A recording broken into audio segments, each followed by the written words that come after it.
क्या बोल बोल तो मत रहा काहे से टूटल गोल लंगड़ा बन के चलता रे क्या चाचा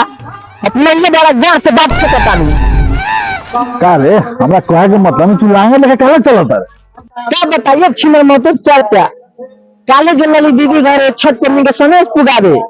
साला होने से आगे के बेर में लेट हो गए। अब सोचली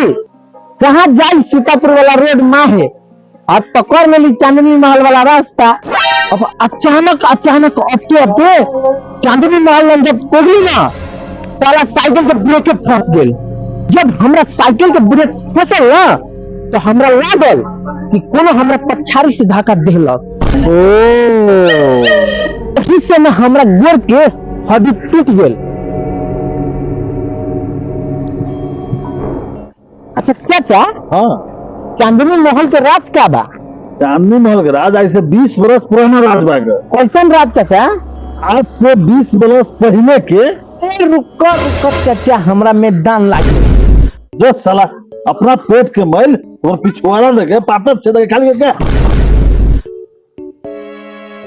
जो हाँ हाँ जाई छी। रे साला किलो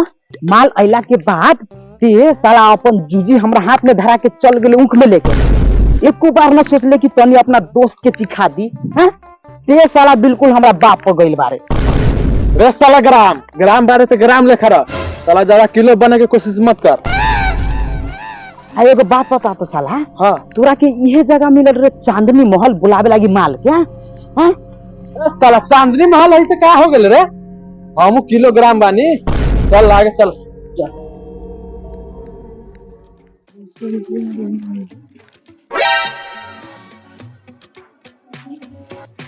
उतर गई।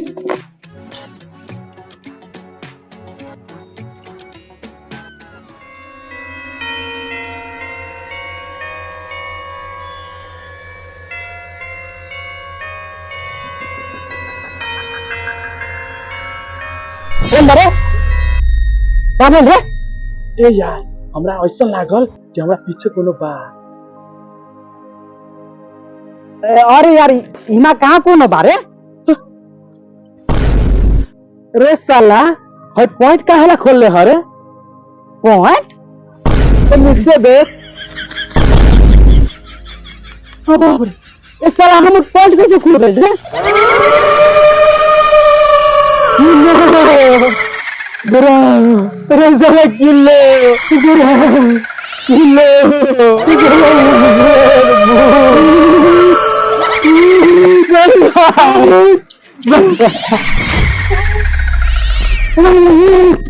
रिश्ता लग गया तू बचाओ रे तरफ ना कर।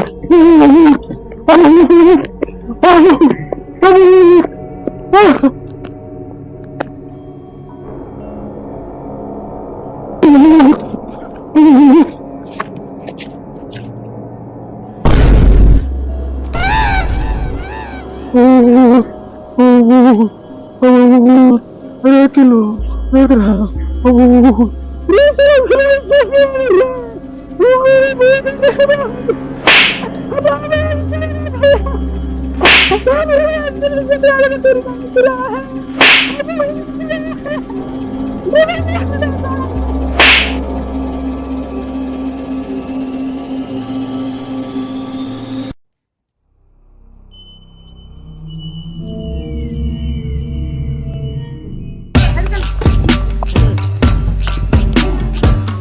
बाबू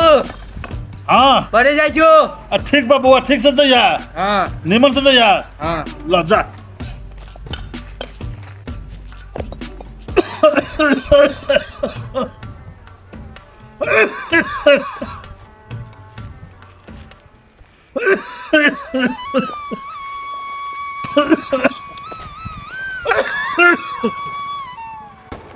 पता ना हमारी दामा के बीमारी कहिया ठीक हो प्राण निकाल दे पैसा फूके फूके हमार दिन चल गए कहिया ठीक हो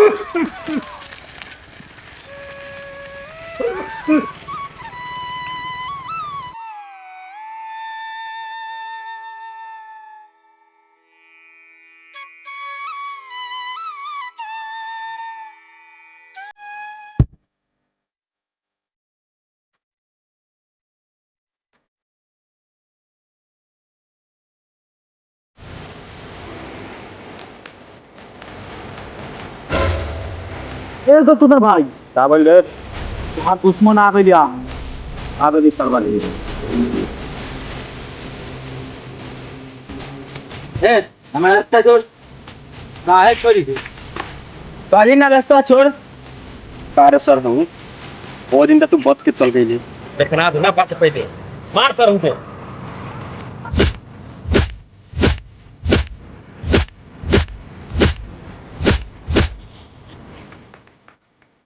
आज तो भाग गई चरवा भाग गई तो भाग गई लेकिन फिर भी पकड़ाई नू सर के जान से मार दिया मार के सर होके बिक देहल जाए चले अरे सर वही है ना चल है मोटरसाइकिल बा साइकिल बाबू तोरा के कुछ नहीं हम आ गइल बानी ना अब सब ठीक हो जाए सब ठीक हो जाए अरे बउआ अब हमारा अंतिम टाइम चला ए कुछ ना अब होई। ऊपर से बुलावा चला लो रे बाबू कुछ नहीं हम डॉक्टर के फोन कर ले बानी वो आते होई हां हां बबू रे हां जाते गिलास पानी ले जा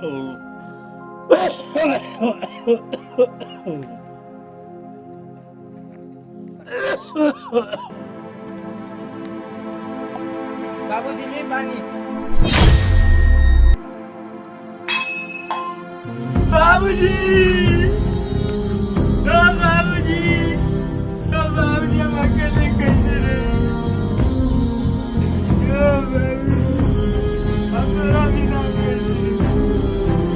बाबूजी हम अकेले कैसे रहे बाबूजी बाबूजी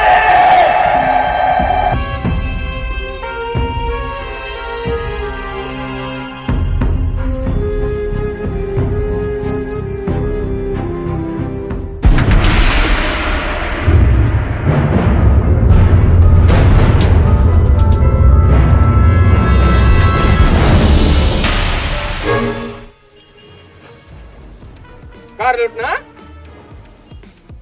सुने में आयल है कि तहर बाप के बिना टिकट कटौले कट गई रे आज तहर पाली है टिकट का अरे काट काट ले मार दिया जाएगा देख भाई मैं झगड़ा करे का मुंड ना हो तो था कि हमारा घर में कौन समस्या है यहाँ से चल जाओ मुंड के तो बातें छो तो गई तेल लगाबे तोहरा के कहने रही कि नेहवा के चक्कर में मत पड़ लेकिन तोरा तो अब कुत्ते के पड़ी ओकर का क्या ए का देख ले बार मार मार दी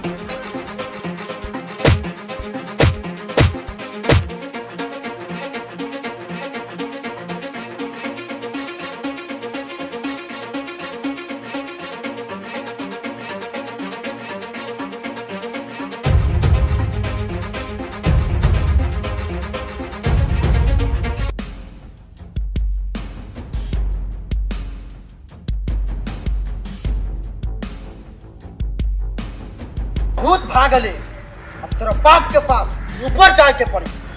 मार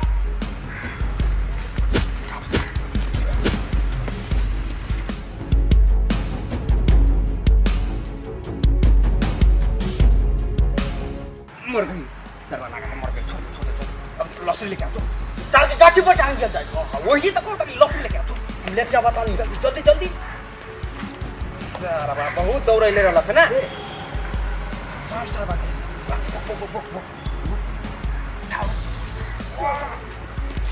जल्दी बात सारा बाप ऐसा तबाही कर ये साला तबाह कर ई साला के उठ खड़ा हो जा बात सारा मर गेल बा तो का उठा खराब तबाह कर साला सब बाने सारा बहुत भारी भाई साला ई मारी मारो बन बन बन हां अब रे हां अब भाई साला के लटका दिया जाए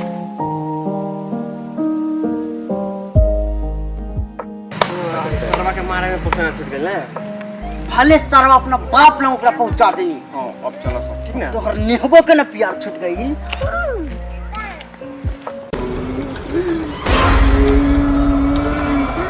जे हमरा के मार ले बा ओकरा तरपा तरपा के मारम ओकरा जिंदा न छोड़म आज बदला लेके रहम लेके रहम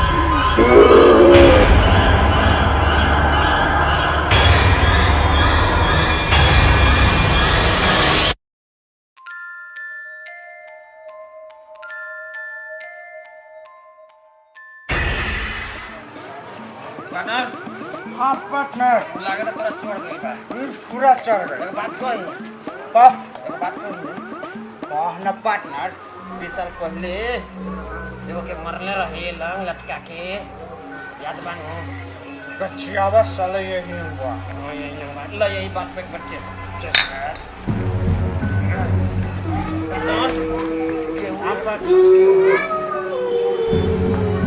बारह बज रात में अब गिर रही तारे पार्टनर ठीक से पार्टनर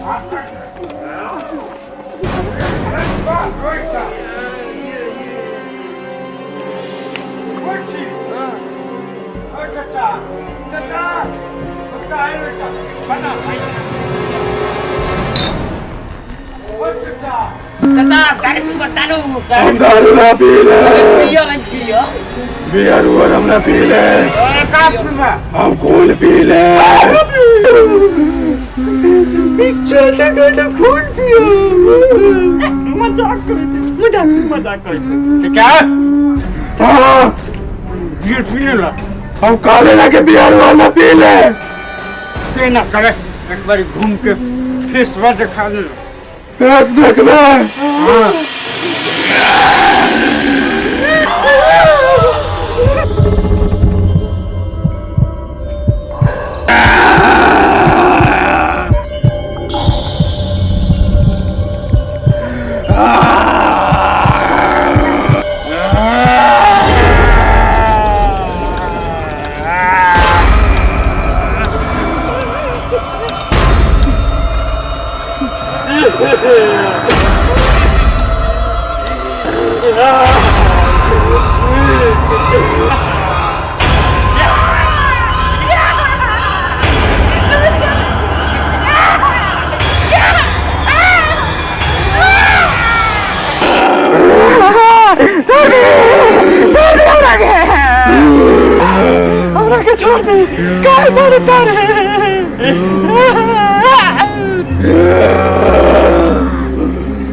हमरा के पहचान ले आज से 20 साल पहले तू हमरा के जे लटका के मारले रहले ओकरे बदला ले रहल छियौ तोरा के न छोड़बो हमरा के छोड़ दी हमरा के छोड़ दी